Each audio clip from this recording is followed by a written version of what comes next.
Hello बच्चों, आप सभी का स्वागत है हमारे यूट्यूब चैनल में। आज हम पढ़ने वाले हैं कक्षा 9वीं की हिंदी क्षितिज भाग 1। आज की इकाई 2 है राहुल संकृत्यायन। इनके बारे में हम पढ़ेंगे, इनकी जीवन परिचय शुरू करेंगे। हमारा वीडियो शुरू से लेकर लास्ट तक देखें, बहुत अच्छा सेशन होने वाला है। चलिए बिना टाइम इन्वेस्ट किए हम राहुल संकृत्यायन जी की जीवन परिचय की ओर चलते हैं। राहुल संकृत्यायन का जन्म सन 1893 में उनके ननिहाल गांव पंधा जिले आजम उत्तर प्रदेश में हुआ। उनका पैतृक गांव कैनला था। उनका मूल नाम केदार पांडे था। उनकी शिक्षा काशी, आगरा और लाहौर में हुई। सन 1930 में उन्होंने श्रीलंका जाकर बौद्ध धर्म ग्रहण कर लिया। बच्चों, उन्होंने सन 1930 में श्रीलंका जाकर बौद्ध धर्म ग्रहण कर लिया। तब से उनका नाम राहुल संकृत्यायन हो गया। राहुल जी की पाली, प्राकृत, अपभ्रष्ट, तिब्बती, चीनी, जापानी, रूसी सहित अनेक भाषाओं के जानकार थे। उन्हें महापंडित कहा जाता था। सन 1963 में उनका देहांत हो गया। राहुल संकृत्यायन ने उपन्यास, कहानी, आत्मकथा, यात्रा वृत्तांत, जीवनी, आलोचना, शोध आदि अनेक विधाओं में साहित्य सृजन किया। इतना ही नहीं, उन्होंने अनेक ग्रंथों का हिंदी में अनुवाद भी किया। उच्चारण किया। मेरी जीवन यात्रा 6 भाग, दर्शन, दिग्दर्शन, 22 सदी, वोल्गा से गंगा भागो, नई दुनिया को बदलो, दिमागी गुलामी, घुमक्कड़ शास्त्र उनकी प्रमुख कृति या रचनाएं हैं। साहित्य के अलावा दर्शन, राजनीति, धर्म, इतिहास, विज्ञान आदि विभिन्न विषय तथा राहुल जी के द्वारा रचित पुस्तकों की संख्या लगभग 150 है। राहुल जी ने बहुत सी लुप्तप्राय प्रिय सामग्री का उद्धार कर अत्यंत महत्वपूर्ण कार्य किया है।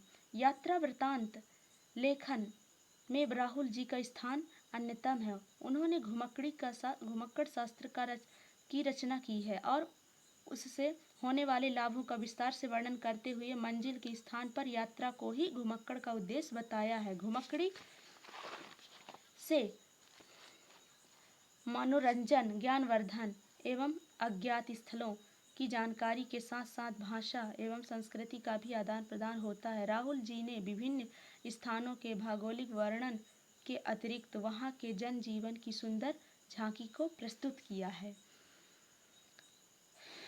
और यह जो लिहाजा की ओर है, यह उन्होंने संकलित है। उनका संकलित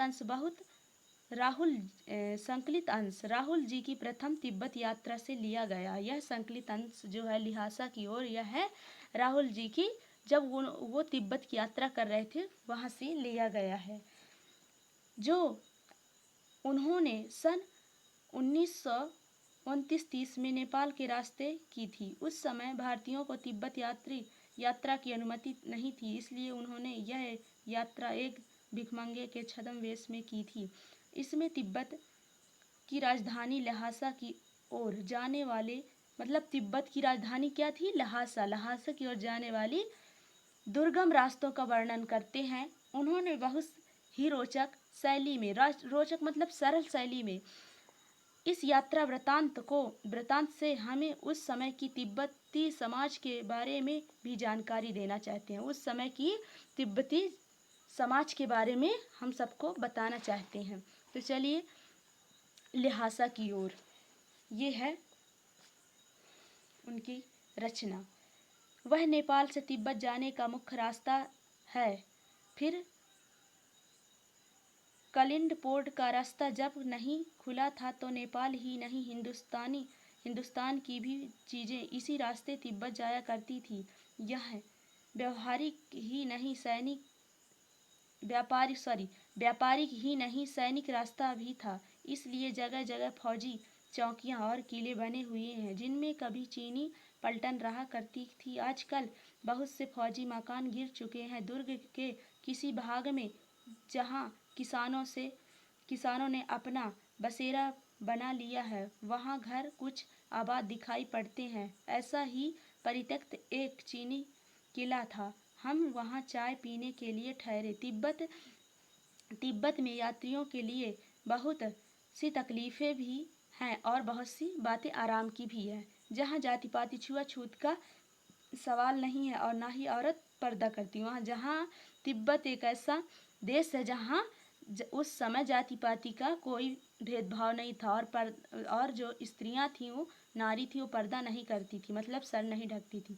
बहुत निम्न श्रेणी के भिखमंगों को घर चोरी के डर से घर के भीतर नहीं आने देते थे। तो आप बिल्कुल घर के भीतर चले जा सकते हैं, चाहे आप बिल्कुल अपरिचित हों तब भी। घर की बहू या सासू को अपनी झोली से चाय दे सकते हैं, वह आपके लिए उसे पका देंगी। मक्खन और सोडा नमक दे दीजिए, वह चाय चोड़ी में कूट कर उसे दूध वाली चाय में रंग की बना के मिट्टी के टोडीदार बर्तन खोटी में रखकर आपको दे देंगी।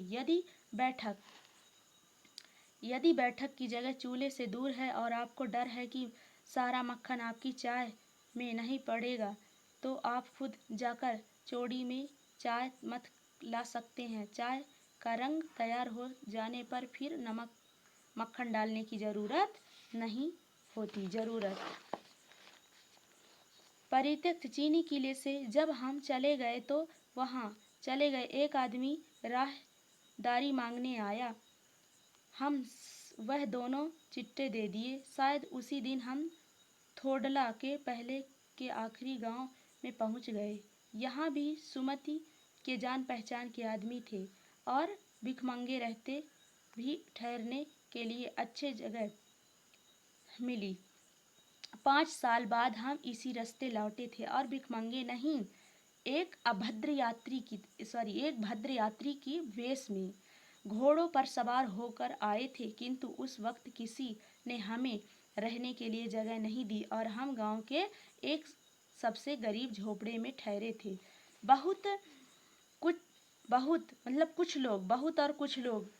कुछ लोग उस वक्त की मनोवृत्ति पर ही निर्भर है। खासकर शाम के वक्त छड़ पीकर हम कम होश हवास को दुरुस्त रखते थे। छड़ को पीकर हम अपना होश हवास दुरुस्त मतलब अच्छा रखते थे।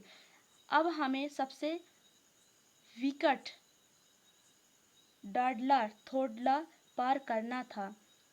डांडे तिब्बत में सबसे खतरे की जगह है। 16-17 हजार फीट की ऊंचाई होने के कारण उनके दोनों तरफ मीलों तक कोई गांव गिराव नहीं होते। नदियों के मोड़ और पहाड़ों के कोने के कारण बहुत दूर तक आदमी को देखा नहीं जा सकता था। डाकुओं के लिए यही सबसे अच्छा जगह है। तिब्बत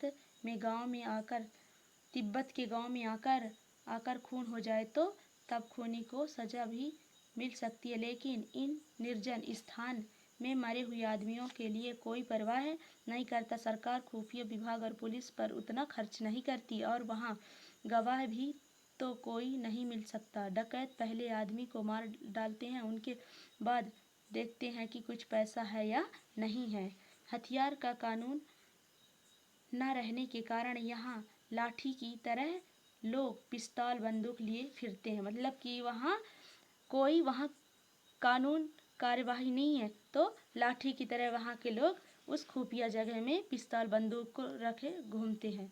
डाकू यदि जान से मार दे तो खुद से उसे अपने प्राणों का खतरा है। गांव में हमें मालूम हुआ कि पिछले ही साल ठोडला के पास खून हो गया। शायद खून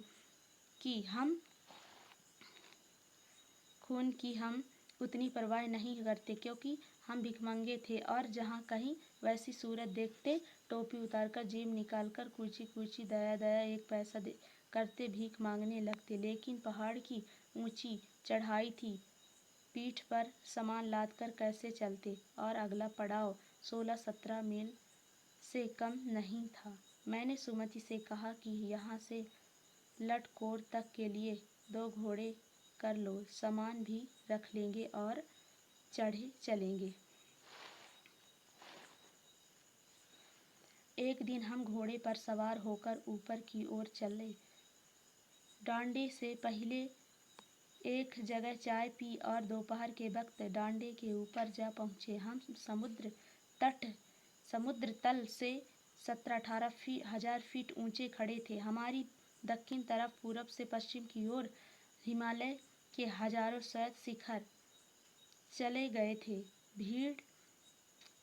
भीटे की ओर दिखने वाले पहाड़ बिल्कुल नंगे थे। वहाँ बर्फ की सफेदी थी, ना किसी तरह की हरियाली। उत्तर की तरफ बहुत कम बर्फ वाली चोटियां दिखाई पड़ती थीं। सर्वोच्च स्थान पर डंडे का देवता का स्थान था, जो पत्थरों के ढेर, जानवरों के सींग और रंग बिरंगे कपड़े की झंडियों से सजाया गया था। अब हमें बराबर उतराई पर चलना था। चढ़ाई तो कुछ दूर थोड़ी मुश्किल थी, लेकिन उतराई बिल्कुल नहीं। शायद 2-1 और सवार हमारे साथ चल रहे थे। मेरा घोड़ा कुछ धीमे चलने लगा। मैंने समझा कि चढ़ाई की थकावट के कारण ऐसा कर रहा है और उसे मारना नहीं चाहता था। धीरे धीरे वह बहुत पीछे पिछड़ गया और 2 किनस्तों की तरह अपने घोड़े पर झूमता हुआ चला जा रहा था। जान नहीं पाता था घोड़ा आगे चला जा रहा था या पीछे। जब मैं जोर देने लगा तो वह अपने और सुस्त पड़ जाता। एक जगह 2 रास्ते फूट रहे थे। मैं बाएं का रास्ता ले 1.5 मील चला गया। आगे एक घर पूछने पर पता लगा कि लड़कोर का रास्ता दाहिने वाला था। फिर लौटकर उसी को पकड़ा। 4-5 बजे के करीब मैं गांव से मील भर पहुंचा तो सुमति इंतजार करते हुए मिले। मंगोलों का मुंह वैसे ही लाल होता है, और अब वह तो और गुस्सा में लाल हो गया। अब तो वह पूरे गुस्से में थे। उन्होंने कहा, मैंने 2 टोकरी कंडे फू डाले, 3-3 बार चाय की गरम की, मतलब चाय पी ली। मैंने बहुत नरमी से जवाब दिया, लेकिन मेरा कसूर नहीं है मित्र। देख नहीं रहे हो कैसा घोड़ा मुझे मिला है। मैं तो रात तक पहुंचने की उम्मीद रखता था। और खैर, सुमति को जितनी जल्दी गुस्सा आता था उतनी ही जल्दी वह ठंड भी हो जाता था। लड़कोर में वह एक अच्छी जगह पर ठहरे थे। यहाँ भी उनके अच्छे यजमान थे। पहले यजमान मतलब दोस्त यार थे। पहले चाय सूत खाया गया, रात को गर्मा गर्म थुप्पा मिला। इस तरह से बच्चों ये पार्ट कंप्लीट हुआ। अब हम अगले वीडियो में इस पार्ट का प्रश्न उत्तर लेकर आएंगे। और यदि ये वीडियो आपको अच्छा लगा हो तो हमारा चैनल सब्सक्राइब ज़रूर करें।